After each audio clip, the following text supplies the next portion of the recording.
présenter leur projet, on va y revenir en 2 minutes. Donc moi je vais jouer le jeu. Ah bah Amine, tu as déjà lancé le chrono.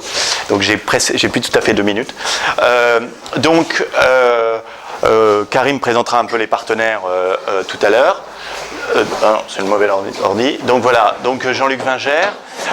Moi je m'occupe surtout du développement international du Café Carrefour. Donc on est à un Café Carrefour ce soir.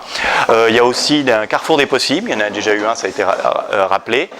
Et aussi 6 Minutes of Serendipity qui est la même chose mais dans les pays anglo-saxons. Alors, la FING, qu'est-ce que c'est, puisque c'est de là qu'on vient? Eh bien, c'est une association qui est un think tank qui réfléchit aux transformations de la société par le numérique, donc dans tous ses aspects. On lance des expéditions, une par exemple sur DigiWork, je cite qu'un exemple, c'est-à-dire voir comment le numérique change le travail. Et puis nous, on est dans ce qu'on appelle un peu un labo d'innovation, Carrefour des possibles et le Café Carrefour ici. C'est une équipe, c'est une quinzaine de personnes à la FING, et on est 3 pour l'équipe du Café Carrefour. Donc là, il me reste 40 secondes.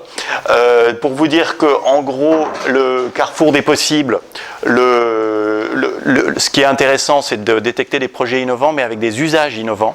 C'est ça qui nous intéresse surtout. Et c'est un exercice assez intéressant pour les porteurs de projets. Donc, connecter les personnes et les projets, ça c'est, voilà. Découvrir l'innovation en action et dans un contexte convivial. Hein, ça c'est ça qui est important. Et avec tout type de projets qui peuvent être entreprises, mais aussi associatifs, voire artistiques, et à des stades différents. Donc là, il y aura une petite présentation d'un certain nombre de projets en 2 minutes. Là, moi, je suis presque à 2 minutes, donc normalement, Amine me dirait que voilà, mon temps est épuisé, donc on n'est quand même pas à 30 secondes, enfin à 20 secondes, on peut terminer sa phrase, hein, je dis ça pour les porteurs de projets après. Et du coup, je vais laisser Karim présenter plutôt l'équipe ici, il aura 2 minutes aussi.